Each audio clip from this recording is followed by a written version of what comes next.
नमस्कार दोस्तों, एक बार फिर से स्वागत है आपका अपने YouTube चैनल फ्री स्टडी पर। आज की वीडियो में हम डिस्कस करने वाले हैं अपना एक और मोस्ट इम्पॉर्टेंट क्वेश्चन जो कि आपका प्रीवियस ईयर क्वेश्चन पेपर में देखने के लिए आपको मिल जाएगा। अगर आप प्रीवियस ईयर उठा के देखोगे तो प्रीवियस ईयर क्वेश्चन में ये क्वेश्चन पेपर में ये क्वेश्चन था कि राष्ट्रीय राजनीति में क्षेत्रीय दलों की बढ़ती भूमिका का आलोचनात्मक मूल्यांकन कीजिए। ठीक है, तो इससे पहले आपको 4 से 5 वीडियो मिल गई होगी। ये अपनी अगली वीडियो है, लेकिन इसके काफ़ी सारे बच्चों के कमेंट आ रहे थे कि मैडम इसके नोट्स चाहिए या आंसर राइटिंग जो आप बताते हो वीडियो के अंदर उसकी पीडीएफ चाहिए। तो पीडीएफ आपको टेलीग्राम पर ही प्रोवाइड करवा दी जाएगी। उसके लिए आप बेफिक्र रहिए, आप हमारा टेलीग्राम ज्वाइन कर सकते हो। टेलीग्राम का जो लिंक है वो वीडियो के डिस्क्रिप्शन में आप सभी को दे दिया गया है। सबसे पहले क्वेश्चन, जैसे कि बहुत सारे बच्चों ने पढ़ा होगा, कुछ बच्चों को समझ में भी आया होगा, कुछ को नहीं भी समझ में आया कि क्वेश्चन में आखिरकार पूछ क्या रहा है।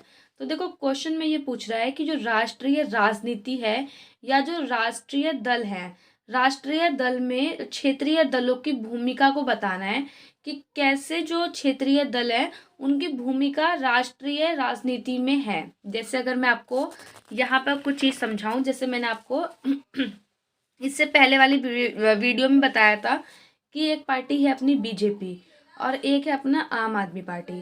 तो ये जो है वो राष्ट्रीय दल है, कौन सा, नेशनल लेवल पर है, और ये जो है वो क्षेत्रीय दल है। देखो, सारे बच्चे दिल्ली से होंगे तो उनको बहुत अच्छे से पता होगा। अगर मैं किसी अदर पार्टी का एग्जांपल लूँ तो आप लोग उतने अच्छे से नहीं समझ पाओगे, इसलिए मैं एग्जांपल ले रही हूँ यहाँ पे आम आदमी पार्टी और बीजेपी का। ठीक है, बीजेपी जो है वो राष्ट्रीय दल है और आम आदमी पार्टी जो है वो क्षेत्रीय दल है, यानी कि अभी वो राष्ट्रीय दल का दर्जा उसे नहीं मिला है। तो आम आदमी पार्टी की जो भूमिका है वो राष्ट्रीय राजनीति में, मतलब उसकी राष्ट्रीय राजनीति में भूमिका कैसी है वो बताना है। या अगर हम डायरेक्ट क्वेश्चन को समझें, मतलब क्वेश्चन की जो लैंग्वेज को समझे, तो वो आपको ये बताना है कि जो आम आदमी पार्टी का जो प्रभाव है वो बीजेपी पे कैसे पड़ता है या कैसे पड़ रहा है, बेसिकली वो बताना है। क्यों? क्योंकि ये एक नेशनल पार्टी है और ये एक क्षेत्रीय है, यानी स्टेट लेवल पर। तो वही आपको बताना है कि जो क्षेत्रीय दलों की जो भूमिका है ना, वो कैसे बढ़ती भूमिका जो है वो कैसे राष्ट्रीय राजनीति को प्रभावित कर रही है। तो बेसिकली आपको यही बताना है। ठीक है, आशा करती हूँ क्वेश्चन जो है वो आपको समझ में आया होगा और आंसर समझाने के लिए मैं हूँ, बेफिक्र रहो। अब मैं हर वीडियो में नहीं बताऊंगी कि आपको आंसर कैसे करना है, सबको पता है परिचय लिखना होता है। ठीक है, परिचय के लिए आप कुछ लाइनों का यूज़ कर सकते हो। वैसे परिचय आपको थोड़ा सा बड़ा लिखना है, मैंने थोड़ा 2 से 3 लाइनों में ही लिखा है, आप इसे और एक्सप्लेन करके लिखना। तो देखो, भारत की राजनीति में क्षेत्रीय दल का जो उदय है और जो प्रभाव है वो है एक महत्वपूर्ण घटना है। और ये दल जो है अपने अपने क्षेत्रों के विशिष्ट मुद्दों और आकांक्षाओं को लेकर काम करते हैं और राष्ट्रीय राजनीति में अपनी उपस्थिति यानी प्रेजेंटेशन यानी प्रेजेंट जो रहते हैं वो दर्ज कराते हैं। ठीक है, तो ये आपको लिखना है परिचय में। कुछ बातें आप यहाँ पे और भी अपने अकॉर्डिंग पॉइंट जो है वो ऐड ऑन करके लिख सकते हो। फिर आपको बताना है कि राष्ट्रीय राजनीति क्या होती है। राष्ट्रीय राजनीति क्या होती है? बेसिकली वही है जो राष्ट्रीय स्तर पर होती है, या यहाँ पे आप बता सकते हो राष्ट्रीय दल, और एक हेडिंग लिखना है यहाँ पे राष्ट्रीय दल। राष्ट्रीय दल बताना है कि राष्ट्रीय दल राष्ट्रीय लेवल पर क्या करते हैं, सरकार बनाते हैं, चुनाव लड़ते हैं और अपने कार्यों को करते हैं। जैसे कि एग्जाम्पल में लिखना बीजेपी, और फिर नीचे लिखना क्षेत्रीय दल। क्षेत्रीय दल क्या होता है? जो मतलब अपने क्षेत्र लेवल पर हो, यानी ओनली स्टेट लेवल पर हो और स्टेट लेवल पे ही वह कार्य करे, जैसे कि आज के समय में आम आदमी पार्टी। तो ये लिखना। उसके बाद जो आपसे क्वेश्चन पूछा गया है वो लिखना ऐसे करके, क्षेत्रीय दल की बढ़ती भूमिका। तो यहाँ पर हेडिंग बनाना क्षेत्रीय दलों की बढ़ती भूमिका।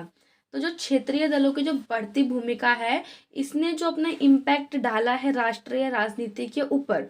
राष्ट्रीय राजनीति में कौन आता है? ऐसे तो नहीं कि पूरी राजनीति, राजनीति का मतलब, राष्ट्रीय राजनीति का मतलब क्या है कि बीजेपी।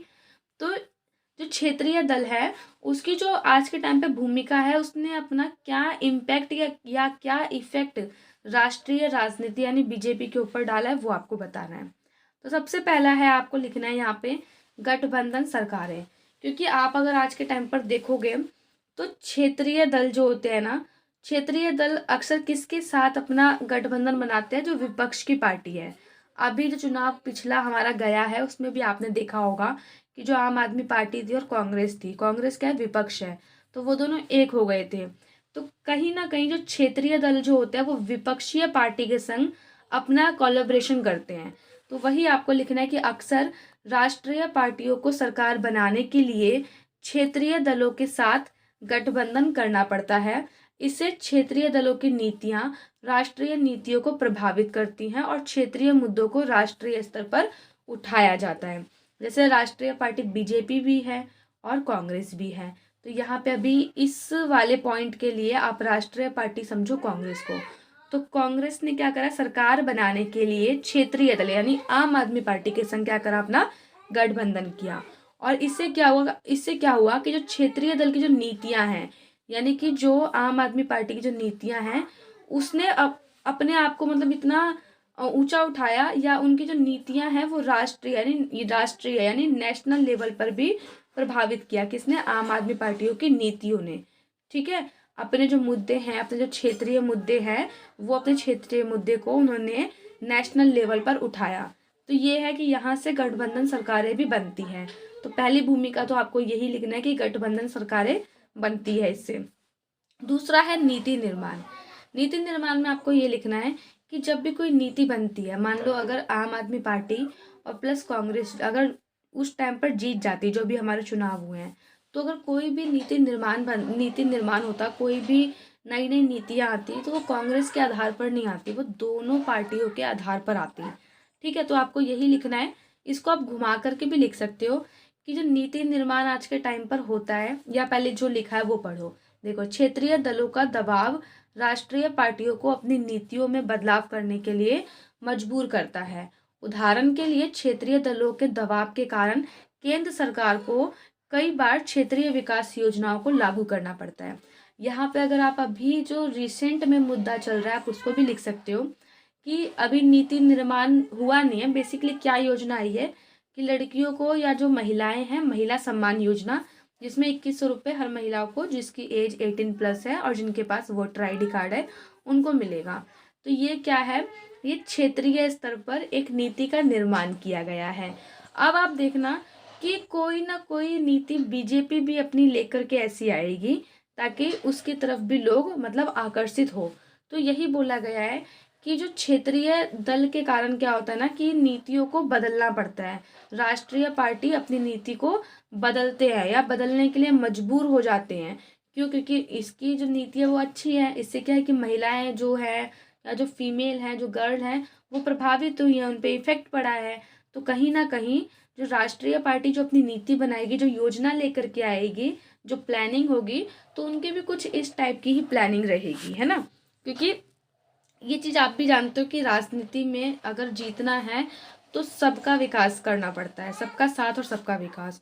जो क्षेत्रीय दल वालों ने मतलब एक पार्टी एक अपनी योजना या अपनी नीति ला करके किया है, सेम ऐसे ही राष्ट्रीय पार्टी भी क्या करेंगे, अपनी नीतियों में बदलाव वगैरह जो करेंगी या जो नई नीतियाँ जो है वो लेकर के आएंगी। उसके बाद है चुनावी समीकरण। चुनावी समीकरण में ये है, जैसे चुनावी समीकरण में क्या लिखना है, क्षेत्रीय दल राष्ट्रीय दलों के लिए चुनावी चुनौती बन जाते हैं। अभी आप देखो कि बीजेपी जो है वो एक नेशनल लेवल की सरकार है, आम आदमी पार्टी को देखो एक क्षेत्रीय लेवल की सरकार है।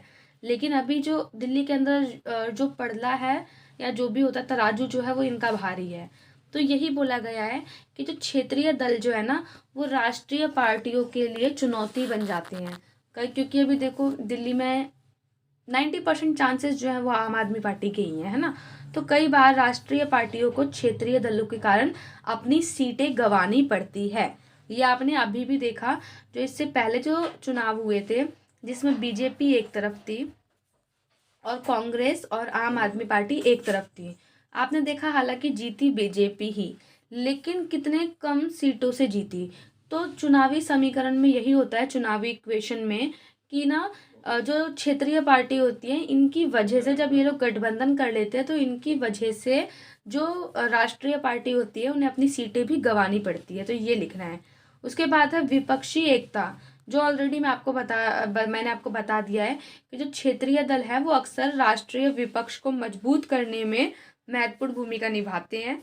वे राष्ट्रीय पार्टियों के खिलाफ एकजुट होकर सरकार पर दबाव बनाते हैं। जो आज के टाइम पर आम आदमी पार्टी और कांग्रेस किसके खिलाफ कर रही है? बीजेपी के खिलाफ कर रही है। ये मैं अपनी साइड से नहीं बोल रही, अगर आप लोग भी यूट्यूब वगैरह पे वीडियो देखते होगे, आपका भी एक इंटरेस्ट होगा पॉलिटिकल सिस्टम के ऊपर अपने, तो आपको ऑलरेडी पता होगा। वही चीज़ें आपको लिखनी है। उसके बाद है क्षेत्रीय मुद्दों का प्रभाव।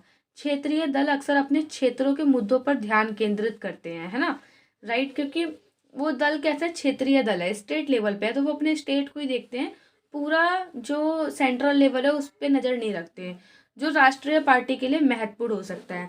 अब अगर मान लो ये क्षेत्रीय दल है, मान लो दिल्ली की सरकार है आम आदमी पार्टी, वो खाली दिल्ली में इतना विकास कर रही है पढ़ाई को लेकर के, अपने एजुकेशन सिस्टम को लेकर के, अभी जो योजनाएं आ रही हैं उनको लेकर के, या साफ सफाई को लेकर के, पॉल्यूशन को लेकर के, तो वो क्या है, खाली दिल्ली को देख रही हैं। बीजेपी पूरा इंडिया को देख रहा है। तो इसके कारण क्या है कि लोग, क्योंकि लोगों को वोट देना है किसको? जो हमारे लिए अच्छा कार्य करे। तो अभी हमारे लिए अच्छा कार्य कौन कर रहा है? आम आदमी पार्टी कर रही है, तो लोग अक्सर उसी तरफ मुड़ेंगे। तो क्षेत्रीय मुद्दों का प्रभाव भी इसमें कहीं ना कहीं देखने के लिए मिलता है। उसके बाद आपको लिखना है राजनीतिक शक्ति का संतुलन। ये वैसे मैंने आपको ऑलरेडी बता दिया है, नाम चेंज करके आप लिख सकते हो। वही विपक्ष वाला जो पॉइंट है वही है कि विपक्ष की जो भूमिका है मजबूत हो जाती है इससे। उसके बाद है राष्ट्रीय नीतियों पर प्रभाव। राष्ट्रीय नीतियों पर प्रभाव पड़ता है, जाहिर सी बात है। मैंने अभी आपको बताया जो योजना आ रही है 2100 वाली, या जो संजीवनी योजना है, अब जो नेशनल लेवल पर जो पार्टी है, चाहे वो बीजेपी हो चाहे कांग्रेस हो, वो भी चाहते हैं कि हम भी जीते।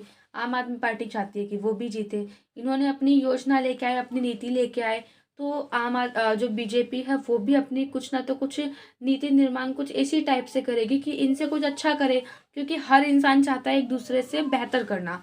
तो हर एक पार्टी भी चाहती है कि एक दूसरे से अच्छी नीति लेकर के आना। तो सेम इसी टाइप से राष्ट्रीय नीतियों पर काफ़ी ज़्यादा इम्पैक्ट देखने के लिए मिलता है। क्वेश्चन की लैंग्वेज आपको टफ लग सकती है, लेकिन मैंने जो आपको जिस टाइप से समझाया है, मुझे लगता है कि आपको समझ में आ गया होगा। आपको यही बताना है कि जो क्षेत्रीय दल की जो भूमिका है उसकी आलोचना करनी है, यानी कि जो क्षेत्रीय दल यानी आम आदमी पार्टी, आम आदमी पार्टी की आपको भूमिका बतानी है। कहाँ पर? राष्ट्रीय लेवल पर, यानी राष्ट्रीय राजनीति में। और राष्ट्रीय राजनीति में अभी कौन है? बीजेपी है। तो बेसिकली आम आदमी पार्टी कैसे अपना इफेक्ट या कैसा उसका इम्पैक्ट है बीजेपी के ऊपर, वो आपको बताना है। तो नॉर्मल मतलब जो क्वेश्चन की लैंग्वेज है थोड़ी टफ हो सकती है, लेकिन मैंने आपको अच्छे से बता दिया है कि क्या पूछा गया है। अगला जो क्वेश्चन रहेगा वो हमारा रहेगा लोकतंत्र में भ्रष्टाचार के खिलाफ जो लड़ाई है वो स्वतंत्र मीडिया की महत्वपूर्ण भूमिका बतानी है।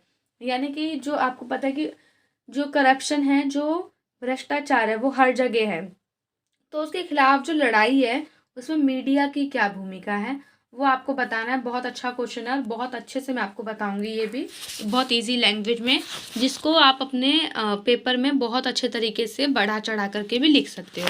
तो बेसिकली इसमें आपको सोशल मीडिया की भूमिका या जो मीडिया की भूमिका आपको बतानी है कि लोकतंत्र में जो भ्रष्टाचार के खिलाफ लड़ाई चल रही है उसमें मीडिया की क्या भूमिका है। वीडियो कैसी लगी एक कमेंट करके ज़रूर बताना, और वीडियो को लाइक शेयर और चैनल को सब्सक्राइब ज़रूर करना। मिलते हैं नेक्स्ट वीडियो में, तब तक के लिए जय हिंद जय भारत।